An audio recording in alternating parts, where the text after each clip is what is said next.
Hey everybody, welcome back to the JG Show. I am in the office with Mary Summers. Mary Summers is a model here in China. She's going to tell us all about the industry of modeling in China. Let's do it. All right, so tell us, how did you get to China? Let's start with everything that. is such a long story for me. Okay, I'll try to make it short.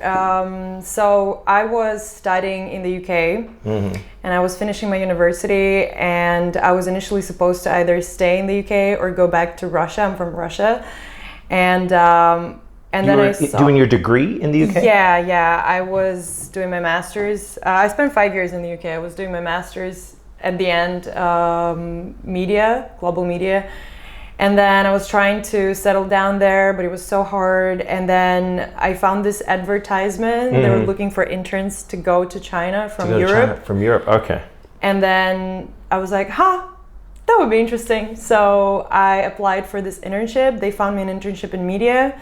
So I came to Beijing working for the magazine. Really? And Okay. I texted my dad. It was so funny. I remember I texted him. I was like, so I'm going to China. He's like, what? Are you insane? Why? Why China? Where did that come from? And then I was like, yeah, I'm going to China and you're paying for it. Because it was it needs to be paid for, like the expenses, the ticket and everything. He was like, okay, let's do this, I guess. And then I came to China I was supposed to come for 2 months internship. And I'm already in China 7 years. Wow, 7 years. So it started, did media. So you studied media in the UK. Yeah. Why did you go I studied politics and media, actually. Okay, and Russia to UK, when did that decision, how old were you Well, all my life I've lived in different countries. So actually I came to Russia when I was 12. Okay. And I didn't like it at all. I was like, this place is weird. Russians are weird.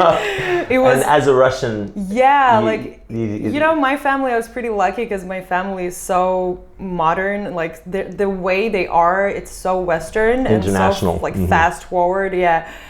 So when I came to Russia, it was really hard for me. Even though we came to St. Petersburg, back then it was very different than what it is now. Now it's much more open. Yeah. And I wanted to leave Russia. So that's how I actually came up with the idea to go to the UK. Because I was trying to figure out the way to get out of Russia and like stay outside. And I came to parents one day. It's my thing, you know. I come to them and I'm like, so I'm gonna go study abroad and you're gonna pay for it. And they love the idea. Well, and obviously looking back, it's probably, you don't regret that decision at all. No, it was some of the best years of my life. I totally enjoyed it. UK is always in my heart. I hope I get a chance to go back for a visit soon. And I don't regret moving to China at all. It was so random, and from the first day I arrived, I realized that I've got to be here. Like, this is where things happen. Yeah, especially now. But this is now 7 years ago. You're in Beijing. You're at a media company as an intern. So what happened then? What sort of media company was this? Well, it was a magazine. Okay, that's I was writing articles. It's an expat magazine called The World of Chinese. I think they're still there. They're still going. You going. can still find my articles online. Really? Okay, yeah, I'll have to look them up. We were writing about everything. I even managed to write like a political article there. And you're writing in Chinese, or you're writing in English? In English, okay. Yeah, because that's for expats. That was also interesting because I had a chance to, as a journalist, to delve deep into like all sources of information, learn about China, learn about a lot of things, get connected with people. That was awesome. And of course I wanted to stay in China. I couldn't stay in the magazine because I wasn't like the full-time job wasn't really what I was looking for, even though I loved my time in there. So I started to look for opportunities. I spent another month in Beijing just to kind of like go for interviews and meet people, and then after a month I found a job. I didn't want to be a model or a teacher because like there is you didn't want to be a model. No, there's a belief that like people who can't do anything else, they become models and teachers in China, like foreigners. So I was like, I spent 5 years in the UK, like I want to do something useful with my life. Okay. But I didn't speak Chinese. I didn't have any experience, any working experience, and everybody was like, these are the only things you can do. I'm like, nope, I'm not going to do that. So initially modeling was not your plan? No, that was my last option. So anyway, I found a job. We had an online interview. The boss, he lived in the UK, and he told me, well, I'm ready to hire you as a project manager. And it was a media company. Okay. But our company is in Shenzhen. And I was like, what is Shenzhen? Like, what is that place? I never heard about it before. And so I didn't want to move to somewhere else. I wanted to stay in Beijing. So I went to Russia first to think it through. And then when I arrived to Russia, I was like, nah, like it doesn't compare to China. It's so, I mean, I love my country, but I want So just slow, just not much going on there, right? Or... Yeah, you know, it's like China is the place where everything happens, literally everything. And I've been to many places. I lived in many places. I haven't been to the US, for example, so I don't know, but I've been to Europe, most of Europe. I've been to Asia now, a lot of places in Asia, and China is the place that's for Yeah, sure. I mean, it's the pace here, right? China has a pace that you can't really compare to any other country. I think it's the pace that people get used to. And when you go back, you're like, oh, it's so slow. But maybe it isn't slow. It's just the normal pace, whereas China is sort of more accelerated, right? People aren't believing me. Like people in Russia, people who are in Moscow, they're like, well, yeah, but Moscow. I'm like, no, you don't know. Yeah. Like, Moscow even is not Moscow is pretty fast. Yeah, things are happening it's hectic. there, right? Yeah, it's hectic, but things are popping off. If you're thinking China and Moscow, is definitely China. Okay. For sure. So I was like, I thought about it and I was like, okay, for now I can move to Shenzhen and then I will move to Beijing. And then when I came to Shenzhen, I realized I hated it at first. I was living, Huaqiangbei area. Huaqiangbei, yeah. 7 years ago, it was the place of reconstruction. And my hotel was really nice hotel, Huaqiangbei Hotel, Huaqianlu Hotel, something like that. It's like 4 stars or something. It's really nice, but it was like in the middle of that hectic construction, and half of the shops are open and dense, like blah blah blah, area. like all this. I was like, what's going on? Like Beijing was so nice. I mean, it's like, oh, what is this place?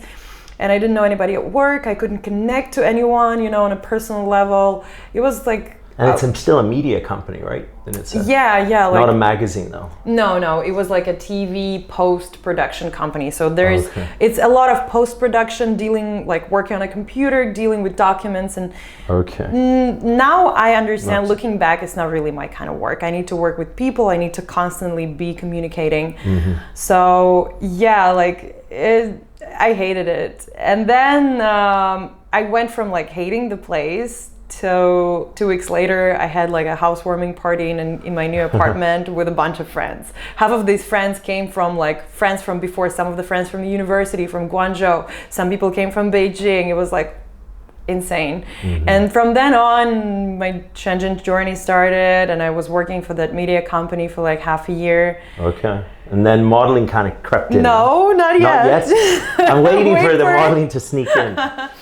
Then, to give into the dark side. I didn't really I wasn't a fan of the whole I don't mind working, but the vibe and everything, it wasn't working for me. So eventually I left it, and I had to find a job right away urgently. So I found a job as a teacher, but I found something more interesting, like drama. I did some public speaking, cooking, something creative. So that was cool. And that's part of the teaching. Yeah, that was so they had English teaching, and they had artistic, arts curriculum. Okay. So I was in charge of more artsy side of things. That was cool.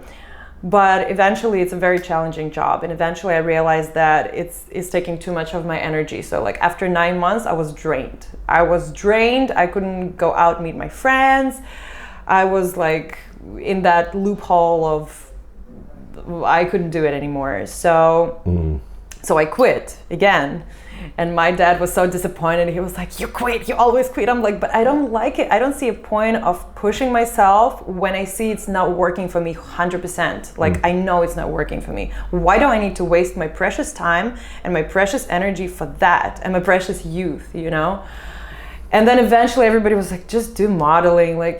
like just give in. Just do it, you know. And I was like, let me give it a go, you know. And I had some friends who shared some modeling groups for me, and I started like doing some photo shoots, like making a portfolio for myself and part-time teaching at the same time. And it kicked in, you know. After a month, I had to quit my part-time teaching because I had bookings like every day. So from then on, I've been doing modeling in China for like 5-ish years now. 5 years. And your average week, is it a 7-day week or on average? On average, So you need to get a free day, you'd actually need to cancel something. To get a free day, I actually need to tell everyone that I'm busy with something else. Wow. Like I actually need to book this day for myself. Otherwise it's gonna get booked. Hard to compete with that, right? If you have because you do have that sort of control, you can earn a lot. And you're just like, that's it, I'm out. When Monday is done, that's it. Whatever Monday business was, it's over. Yeah. And you're on to another day. I think that's not even modeling. Yes, I enjoy modeling. Yes, I enjoy especially when they're like high fashion jobs or something. I love being in front of the camera, and modeling made me so much more confident in so many ways. And because of modeling in China, I had a chance to be a host, a Livestream host, go to Dubai, go to Macau, live in the best hotels, really do so many cool things that I wouldn't have done, or maybe it would have taken me more time to complete them, or more resources, and I was getting paid for that, and it was really nice. But yeah, I think that the main part is not even that. The main part is the fact that I don't really belong to anyone right now. Like I don't have a contract with one company, so they manage me, so they can tell me what to or do, what agency, I cannot do. Right? Yeah, like I'm not booked with any agency. I can work with all of them at the same time. Okay. I can work with nobody minds this, like the merchants, the brands, they don't care? This is the market. So the market is largely divided between freelancers like me and agency models who are contracted by agencies. So there's a belief that's an agency model, she's more professional, she's more like whatever. I wouldn't say there's 100%. Some sort of security. I wouldn't say it's 100% true, because the agency models, sometimes they're really awesome, but sometimes they just don't know what to do because they're so young, and you see like their first or second contract, they don't even know like how to do the show, how to maybe not so confident, but it's easier to work with them, it's easier to manage them than freelancers. Of course, you cannot play around with freelancers because we know what to do, we know how to do it, we know our rights, we know the salaries, we know with the payments, and we can always fight back because you don't own us, so we can just walk out of the job. I see. Because if you're contracted with an agent, they can pretty much tell you what to do. Yeah, if whatever. It's too cold outside, you have to do the outdoor shooting for 12 hours, you cannot say no, because they will be like, no, you have to do it. Like you just have or you to break be contract professional. They would say be professional. Okay. And you're like, I'm a human being. No, be professional. You're a model. Like we pay you. Interesting. So you're supposed to not be a human being. So like in any other country in the world, is it like this? Is the market so flooded where agencies are losing control and don't have a monopoly on all the brands? Or mostly the markets belong to agencies. This is probably why it's so unique. I mean, there are freelancers in other countries too. Like I went to the Philippines for a contract, and I met some freelancers there. And I know in other countries, like here and there, you can there's find always these but it's not sides. dominated with freelancers. Like it's dominated by agencies. Here, I would say that, well, right now, because there are much less foreigners, much less freelancers, probably is dominated by, I think it's like half and half, because freelancers here, they're pretty strong. There's so many of them.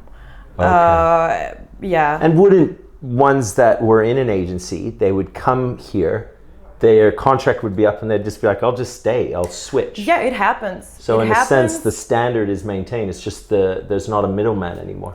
It happens. There's always a middleman. If you're a freelancer, there is a middleman most of the time, because there are agents and agencies who work with freelancers too. So most of the time you're actually working with an agent. So you're not just, of course, they're just hustling. Of course, freelancers have their own clients too, but most of the time, like for me, I'm working with agents. Okay. So and they just have a database of brands.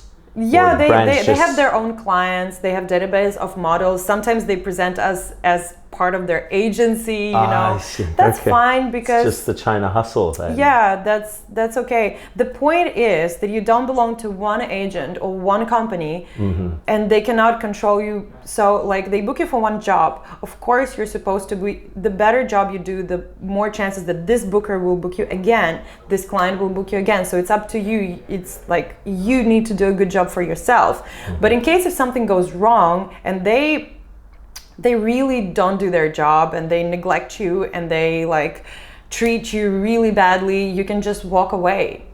That's the beauty of freelancing. Okay. Yeah. Just be like, I'm out. Yeah, So- it happened to me before. Give us some examples, like like your personal experiences. Some like a job that you would you know, maybe let's say it was a bad experience, something that you learned from. What was something that happened where you were like, oh man, that's a good story, but yeah, I never want to do that again. Yeah, I remember I was booked for this shoot, and initially like in China, most of the time we're getting paid by hours. So Okay, it's an from hour. the moment when we arrived, usually there's like some time that you're waiting, and then you start makeup, and boom, like your time starts, and then it's ticking, you know. So I was booked for this shoot. I arrived to the office. Then we were talking. Then we were waiting for something. Then we took a car, went to another city like nearby. And then like it was all my time. So we were like few hours, not shooting, not doing anything. I was just wasting my time.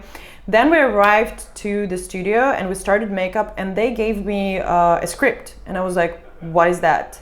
Because usually when you're shooting and there's some words, you have to say something, it's a different price, and you're getting warned about it. Like, can you do this, blah, blah, blah, you know, because not all the models can speak English well. I see. Like it was in English, and they have to prepare you. Yeah. Then you're gonna give them a different price, and you're gonna. Yeah, and I don't know if they like consciously didn't tell me about it, or like this job was booked through a booker, but he really didn't know. I know this guy, like he's a nice person. So the client, they were trying to like cheat us, or maybe they thought it was okay. Yeah. So they gave me the script, and I was like, and that was a script full of like, there was a lot of stuff and a lot of technical stuff too. Chinese so like, or English? English. English, okay. So I was shooting for a product, and I was like, wait, hold on, like I'm supposed to say all that? I cannot even remember it. Like my English is good, but there's a lot of technical terms and stuff.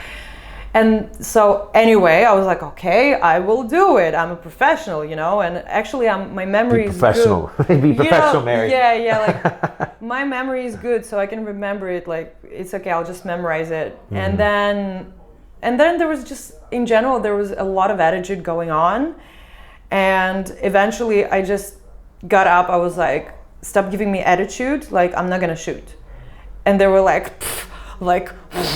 giving like this weird whatever. I'm like, I'm not gonna shoot. So I took my stuff. I called a cab from another city back to my city, because that's me. Like You're quite a ways away though. At least you're a ways from where you want to. I'm really, How far were you? I know I'm professional at what I do, and I'm very responsible, and I do things right. And sometimes even if you ask me for more, I will do it if you're asking nicely or if you're nice with me. It's not always about money. But if you treat me badly, plus asking me to do more stuff, I vote for respect. Okay. And this is how I built all my life. Starting from relationship with my parents, relationship with my friends, my personal relationships, and my work relationships. It all built on respect. I only work with people who respect me, and I respect them too. So if I see there is no respect for me, and it's constantly just happening and not stopping, not getting better, the atmosphere is really toxic, and like I would not walk away every time, but that time I walked away because I felt like it But you're in another city though, right? Yeah. Oh, they didn't know I was gonna do it, so they they kept behaving shitty with me. They thought, it's okay, you know, she's here. And I was like, I called the cab, and when I was walking out to get in the cab, they started, oh my god, she's really leaving, please stay away. I'm like, no. And I closed the door and I texted the agent. I was like, listen, because I was texting him before about like, I was informing him and he was like, what the hell? And then when I was in the cab, I was like, listen, I can't, like, it's too much. The attitude, the everything, there were a few more things I forgot, but it was like constantly happening. And I was like, no, I'm not doing it. He's like, I understand. That's fine. Okay. So, because I know in that situation I was right. Okay. Is there a job that you've done that was really fun? Like something that you're like you told me, what was the one you did, the 15-hour for a game and you had on a funny wig? And you did, what? Yeah, I just there must did be it like some ones that were really 3 days ago or something. So we were shooting for online game, and they were dressing up as characters of the game. So it's funny because all the characters, they were like ladies and like guys and girls, and everybody was like sexy beast or something, and I was a maid.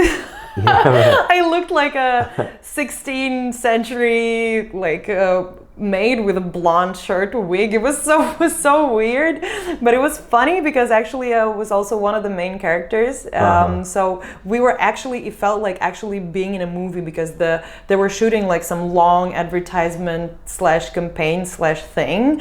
So we had things to like, we had acting, we had like, it was cool. And all the models, like all the people participating were models, and we all know each other, and we were discussing like, hey, it's something new, you know, something interesting. So now, since I've been doing it for many years, I've pretty much done any kind of modeling everything, you can think yeah, of. Every category. Every time there's something challenging or something different, it's cool. And now I'm actually tapping more into hosting, and I want to like develop more in that area. And I want to maybe even go more towards what I've studied, like media, politics, things like that. Yeah, because modeling in China is not just fashion, right? It's not how people would think about it if you're back. Yeah. Being a model here is like you can do anything. You can attend. It's a lot of advertising, like for products. Yeah, there's a lot of commercials. Yeah, commercials. Their catalogs, their fashion shows, their events. There's like hosting you can do. I've also had some live streams that I was hosting. Yeah, tell us about the live stream. Is that something that recently came in with 5G and the big live stream started happening in my life personally maybe 3-4 years ago in China. So we were streaming for Russia, we were streaming for the US, and this was all done, we were doing clothing live streams. So this was done like in professional studios with clothing brands, turning on the live stream and kind of like selling clothes, like discussing clothes and things like that. Now I think it's super popular, and pretty much every brand, every company that wants to expand their sales online, that want to expand their reach around the world, they're doing live streams. Not only it's clothing companies, I know there are a lot of live streams happening in Chinese and English right now, and for products, for I don't know, anything, like people doing live stream calls, live stream interviews. It's a big thing that's happening in media now, right? Yeah. It's live stream. And and also from Instagram, people take it to then, they'll actually have an account on a live stream platform, especially in China. There's all these live streaming platforms. But with you, when you do it, is it like an hour and you're on?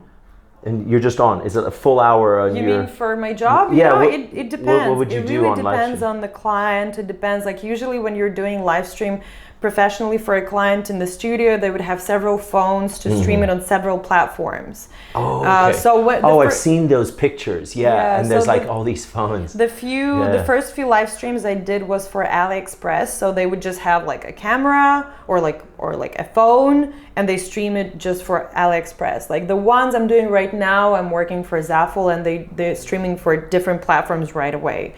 Okay. Instagram, YouTube, TikTok, app. Okay. Yeah. And what do? You just talk with? Yeah, I introduce the products that I have, clothing or whatever other products, and then I try them on, I discuss it, and usually we don't have like script or anything. So we do have. Yeah, I was gonna say it's not scripted. So we do have, of course, we have like notes about the clothes, like the prices, the fabrics, just so we know what to say about the clothing, but it's not a script. So of course we try to give it a positive note because we're trying to sell the product, but at the same time we don't lie. Like, I don't know, some hosts, they probably lie, it's up to them. Just say everything's good. This is wonderful. Like I'm so happy. Me and my friend, we ever. always trying to give it like a dose of reality. So if it looks bad, we're gonna say, oh, maybe it's not suitable for me, or maybe it's gonna be better for this type of body. You know, this fabric is like too stretchy, so maybe it's gonna be too loose when you wash it. Yeah, so this would have a better reaction. We always trying to give like, and this is my style. Actually, also my style of living. I'm not giving things sugar-coated to people who surround me. Like, I can be like, yeah, it's nice, but you know what? Like, I'm trying to give a dose of reality. And I think that people deserve that. And this is why I also love, I'm not a fan of big commercial shoots in terms of like when you're putting too much makeup and you're trying to look so pretty. I love cool style, and I love something that is more like towards the natural and more edgy. Yeah.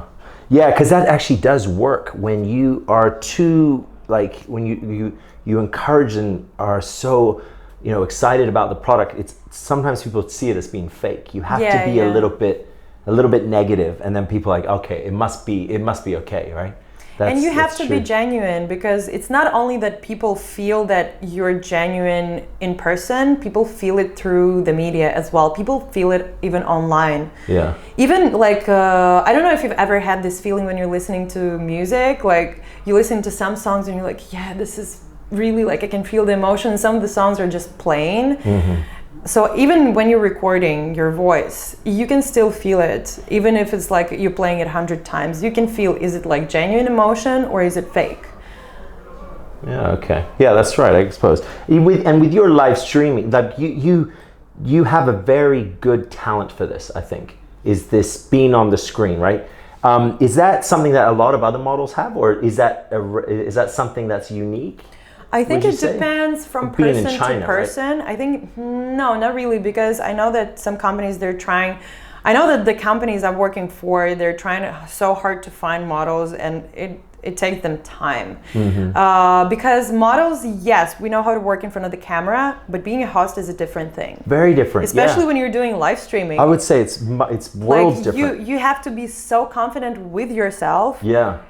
Like, you don't need to be like always looking at yourself. Yeah, you can't cut and then be like, oh, I want to do that again. Yeah, exactly. There are no cuts. If you're in a stupid situation, you have to play it around. You have to be smart. You have to be fast. That's it. Yes. You have to. If you have improvise, especially with live streams, when you have comments, this is the hardest on some people, because sometimes you have so much shit on there. Oh, so do you engage with the clothing ones? You engage with the audience. You reply their questions. You comment on their comments or whatever, and sometimes you have so much shit, but of course you're not allowed to be negative, especially, and get personal with someone. You cannot. Oh, so you mean somebody's saying negative things to you? Yes. So what do you do there? You just ignore. You can't engage. You either ignore or you turn it around, say something funny. Like, sometimes we just like, like say something funny and they shut up. Like, I don't know. Okay. So you have to play it around. You don't have to. That's a bit nasty. Someone just trolling. Well, internet is a nasty thing.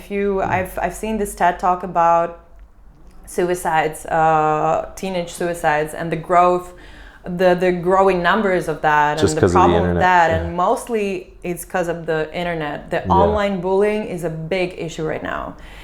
And because the thing is, like, live streams mostly is like, sometimes it's clients, but sometimes it's people who just have nothing to do, or teenagers, or whatever. And they're protected by the internet in the sense they can say something negative and you can't really do anything. I've never understood it, I've never understood it. I'm just why? a different kind of person. I don't get why people do that, why they have the time for it. If I want to bully someone, I would do it to their face just to get the satisfaction of like, that's right. Come out of the screen. That's just me. Let's talk. That's crazy. So with COVID, let's talk about how did, like, with modeling in China and COVID, what was your experience with COVID? And now, China, wouldn't the modeling business be much higher than it was pre-COVID? Like, there would be a demand. Like, what was your experience with modeling? Like, my experience my personal experience was a little different than experience of people who actually stayed in China throughout the whole COVID, because I was stuck outside China. I was in Bali for 9 months, which wasn't bad, but at the same time, like, people are telling me, oh, you're so lucky you were in Bali. Of course, in many ways, like, it's better and nicer than just staying locked down in the apartment in Russia, for example, you know, when it's cold and gloomy and, you know. Of course it's nicer, but at the same time it was so challenging because it was unexpected for me. I had nothing there, I had no jobs, I had no money, nothing. I didn't know what was going on, how long it's gonna last, trying to survive. So, and it was also pretty, you know, economically the island was going, I don't know about now, I think it's also not really going well economically for the island. So mostly people there right now, I know most of them are struggling. And I was just lucky enough to come back here at some point when China opened up a little bit for a short period of time for just people who had like few necessary documents. And I was one of these people, and you had those yeah, I had everything, and I just flew in. And so for me, modeling in China during COVID times were just like the last 3 months. Oh, okay. But that's still now, is it the same? But the industry, like from what I've heard from friends and what I can see right now, that there are many jobs. Like the jobs pretty much the same, but the models are much less. Agency models definitely much less, and so many agencies are working with many freelancers right now. Also less freelance models, so there's less competition because it was getting really crowded before COVID. Like there were so many models, there's so much competition, it's getting harder. The prices as well. Now we can fight for the prices. We can get better jobs and leverage. Even, you know, I got back, like first month was like recovering, but now I can totally go for it, and I can see that there are nice jobs out there, and it's enough for all of us, and it's beautiful. So actually I'm talking to a lot of people about this, and most of them are like, I hope the border's not gonna open up. Oh yeah. Me too. Because it's great. This is a time, it's an opportunity, right? And also it's kind of cool because there are much less foreigners in total right now around China, and especially in Shenzhen. And I feel that I like it that way. It's kind of, I don't know, I don't want to be like crazy negative about foreigners here. Most of my friends are foreigners in China. I have some Chinese friends too, of course, but it's just the vibe. I think it's kind of more chill, more classy without so many foreigners. I think everybody who was supposed to leave, like most of the people who were supposed to stay outside of China, they just stayed outside China. And like we are seeing it as some kind of, this is the same thing we said in Bali, you know, when we were in Bali, like people who were supposed to stay in Bali stayed in Bali. Like it's something that, and I can see it right now totally looking back, like I was supposed to spend these 9 months there, because if I just came back to China and continued my hustle that's been happening for many years now, I would just go crazy.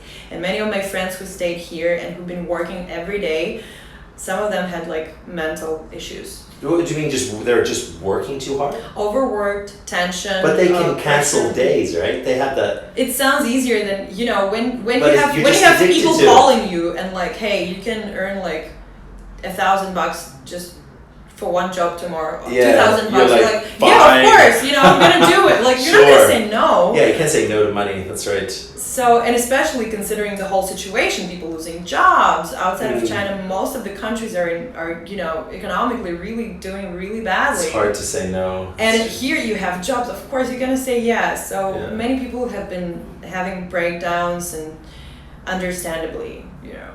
Yeah, because it's, I mean, if you were to break it down about what is actually required physically, mentally, for you to do, like you got to move a lot, right? A lot of travel. Physically, yes, traveling, and traveling different sides of the city. Especially shootings are the most challenging, especially like when we're talking about fashion shootings, because you're on your feet all day long. Basically, you don't have time to sit down except when you're having lunch and you're having like maybe one coffee break during the day. That's it. And sometimes you're shooting 8 hours, 10, 12, and you're just on your feet all the time. All these time you're on your feet and you're moving, and all the flashlight all the time, and you have to be perfect. You have to look perfect. Your eyes have to be perfect. And this is like a photo shoot where you're in like a studio. Yeah, and it's like and in changing China clothes and stuff. because we're getting paid for hours per hours. We have to do everything really fast. So it's like this is how fast the camera is clicking. I see here. So it's actually very challenging. Like after one day, if you're not used to this, after one day of such shoot, you need like a few days to rest. Wow. To just lay down and just. I would imagine also with like live streaming. If you were to do a week every day of live streaming, I think you'd just be burnt out. Oh, actually, no, that's okay. I mean, that's you're not gonna do live streaming for the whole day. Usually, that's the point. Like you do live streaming for an hour. Yeah, that's true. Yeah. 1 hour, 1.5 tops. So actually, when I came and started working for Zaful, I was working like 4 or 5 live streams a week. Now I'm doing like 2 or 3, but anyway, even if I do 6 live streams a week, it's okay because I'm just doing 1 hour. Okay. And I'm doing a lot of talking within my friends anyway, so it's like the same thing. It doesn't even feel like a job. It's okay. For me, it's you know. natural. Yeah, but I think some for people you, are not comfortable with it. Like That's I'm super. I love camera. I love live streams because there is more life to it, and this is why I love hosting because you're not just there as a mannequin. Mm-hmm. There's so much more because I know there's so much more to me, and there's so much more that I can give, and there's so much more in the whole job, and it's more challenging, and this is what I love about it. So I was born for being a host for sure, like a journalist, host. Yeah. So is that where you're going to be going into the future? Where's Mary in 5 years? More in this role, right? News host. A news host. TV show, news. Okay. This is. Yeah, this is what 7:30 news. You know, that lady right with her desk and like. Yeah, story today. Okay. You know, I never imagined myself as being a news host or something like that.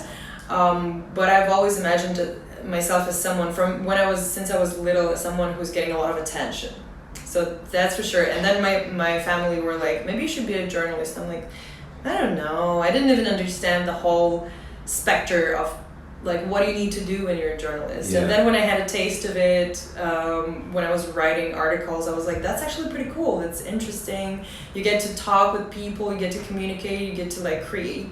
It's really cool. Yes. And then when I started modeling and I working with cameras every day, and I realized this is like, yeah, definitely. So all these experiences, they managed to, plus, you know, teaching, talking a lot with kids, like managing the situation, like every single experience I had in my life was leading me and like combining, giving me all those skills to put them together and to kind of like make me like a really nice host. Of course, there's a long way to go, but that's your plan. But yeah. That's your passion. I think this is the most logical plan for me right now. It seems the right thing to do. Oh, okay. Well, let's finish off by saying, imagine, you know, if someone from what you told me, if you're booked almost every day, and you're getting paid well, and you can control your hours, you can control your days off and that, what would you say to someone who wants to get into this industry, wants to get into this modeling industry? What do they got to do? What would be your best advice for someone just starting off, some young girl or young boy who's like, yes, that's me? I would say definitely go for it, and it applies to anybody wanting to do anything. Mm-hmm. Just if you want to do something, just do it. Like, don't listen to anybody, just do it. I wasn't really good when I started. I mean, I was good, but I didn't know what to do at all. So I just went for it. Trial and error. And modeling, especially, out of all things, modeling is about doing. It's not about sitting and learning and trying. It's just about going for it. Going through a lot of shit, going through a lot of criticism, learning that you are shit, you're not good enough, you will never be good enough. Mm-hmm. Being strong enough to go through that, building your wall, like to not take things personally, to just go. So this is also like, and the mental qualities, this is what you need to have. You need to be strong mentally. You really need to be really strong, because there's going to be a lot of shit you're going to be facing. Even after 5 years, I'm facing a lot of shit right now. Mm-hmm. Yeah. But it's still on the rise, right? It's still a very good industry to be in. I mean, there's still lots to happen, right? Lots going on. Yeah. If we're talking about China, let's see, because things are getting stricter and stricter, and things you could do a few years ago you cannot do right now. You have to make sure you are legal. You have to make sure you are, for me, like I have a working visa, like I'm paying taxes, things like that. Okay. If I'm not, probably I wouldn't give this podcast, because it's really dangerous out there. Mm-hmm. And Chinese government, they're doing everything to protect their economy, to protect their country. So you've got to protect yourself, and you've got to make sure that you're doing everything right. And the further we go, the stricter it's gonna get. Yeah. So now all my friends who are not all my freelance friends who are not legal yet, they're actually working actively on becoming legal, on becoming That's well said. Yeah. Yeah. So I would suggest just go for it, work on yourself, and try to contact as many agencies as you can. Start with agencies. This is probably the best and safest way to go. Nice. So you heard it. That is the model hustle in China from Mary Summers here. Thank you so much, Mary, for being on the podcast. Thank you. Hope you all enjoyed it, and we'll see you next time. See ya.